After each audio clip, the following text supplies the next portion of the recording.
Ukraine Russian എണ്ണ സംഭരണശാലകൾക്ക് നേരെയുള്ള drone ആക്രമണം ശക്തമാക്കി. ട്വർ, സ്റ്റാവ്രോപോൾ, അസോവ് കടൽ എന്നിവിടങ്ങളിൽ കാര്യമായ നാശനഷ്ടങ്ങളുണ്ടായി. റഷ്യയുടെ ഉള്ളിലുള്ള കേന്ദ്രങ്ങൾ ലക്ഷ്യമിട്ടതായി പ്രസിഡന്റ് സെലൻസ്കി സ്ഥിരീകരിച്ചു. ഉക്രൈൻ ആക്രമണത്തിൽ അസോവ് കടലിലുണ്ടായ 2 എണ്ണ ടാങ്കറുകളും കത്തിനശിച്ചു. ജീവനക്കാരെ രക്ഷപ്പെടുത്തിയതായും വിവരങ്ങളുണ്ട്. ഉക്രൈൻ അതിർത്തിയിൽ നിന്ന് 800 കിലോമീറ്റർ അപ്പുറമുള്ള റഷ്യയുടെ എണ്ണ സംഭരണശാലകൾക്ക് നേരെ ആക്രമണം നടത്തിയതായി ഉക്രൈൻ പ്രസിഡന്റ് വൊളോഡിമിർ സെലൻസ്കി അറിയിച്ചു. കൂടാതെ ഉക്രൈൻ അതിർത്തിയിൽ നിന്ന് 1500 കിലോമീറ്റർ അകലെയുള്ള ഉഫയിലെ ഓയിൽ പമ്പിംഗ് സ്റ്റേഷന് നേരെയും ആക്രമണം നടത്തിയെന്ന് സെലൻസ്കി വ്യക്തമാക്കി. ഉക്രൈൻ അതിർത്തിയിൽ നിന്ന് 200 കിലോമീറ്റർ അകലെ സ്ഥിതി ചെയ്യുന്ന റോസ്തോവ് മേഖലയിൽ ഓയിൽ ലോഡിംഗ് ടെർമിനലിന് നേരെയും ആക്രമണം നടത്തിയതായി പ്രസിഡന്റ് സെലൻസ്കി അറിയിച്ചിട്ടുണ്ട്.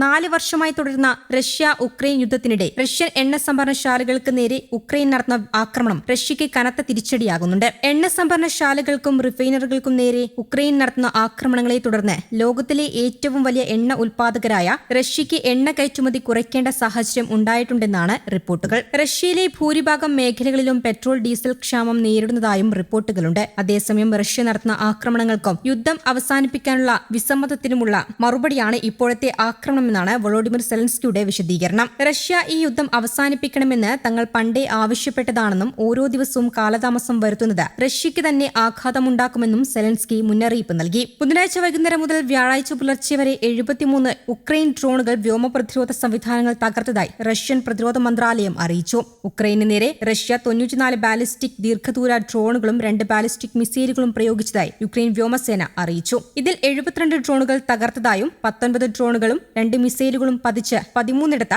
നാശനഷ്ടമുണ്ടായതായും ഉക്രൈൻ സ്ഥിരീകരിച്ചു. തുർക്കിയിൽ നടക്കുന്ന നാറ്റോ ഉച്ചകോടിയിൽ US പ്രസിഡന്റ് ഡൊണാൾഡ് ട്രംപും ഉക്രൈൻ പ്രസിഡന്റ് വൊളോഡിമിർ സെലൻസ്കിയും തമ്മിൽ നടത്തിയ കൂടിക്കാഴ്ചയ്ക്ക് തൊട്ടു പിന്നാലെയാണ് ഈ പുതിയ ആക്രമണങ്ങൾ അരങ്ങേറിയത്. ഉക്രൈന് മാരകമായ പേട്രിയറ്റ് വ്യോമ പ്രതിരോധ സംവിധാനങ്ങൾ സ്വന്തമായി നിർമ്മിക്കാനുള്ള ലൈസൻസ് നൽകുമെന്ന് ഈ കൂടിക്കാഴ്ചയിൽ ട്രംപ് ഉറപ്പ് നൽകിയിരുന്നു. ഇതിന് പിന്നാലെയാണ് റഷ്യയിലെ സിവിലിയൻ ഇന്ധന സ്രോതസ്സുകൾ ലക്ഷ്യമിട്ട് ഉക്രൈൻ ആക്രമണം ശക്തമാക്കിയത്. വ്യാഴാഴ്ച പുലർച്ചെ പടിഞ്ഞാറൻ റഷ്യൻ നഗരമായ ട്വറിലെ ഒരു എണ്ണ സംഭരണശാലയ്ക്ക് നേരെ ഉക്രൈൻ നടത്തിയ ഡ്രോൺ ആക്രമണത്തിൽ വലിയ തീപിടുത്തമുണ്ടായതായും പ്രാദേശിക ഭരണകൂടം അറിയിച്ചു. തെക്കൻ സ്റ്റാവ്രോപോൾ മേഖലയിലെ മറ്റൊരു എണ്ണ സംഭരണശാലയും ഉക്രൈൻ ഡ്രോൺ ആക്രമണത്തിൽ തകർത്തിട്ടുണ്ട്.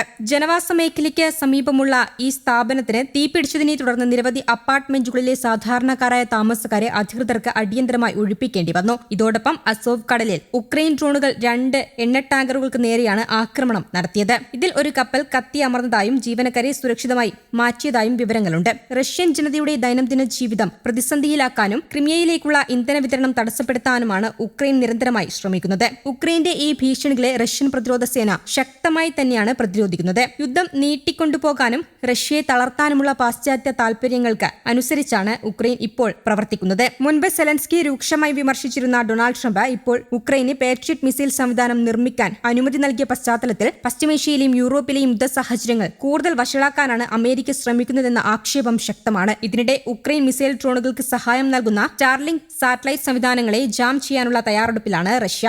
News desk Kerala Kaumudi.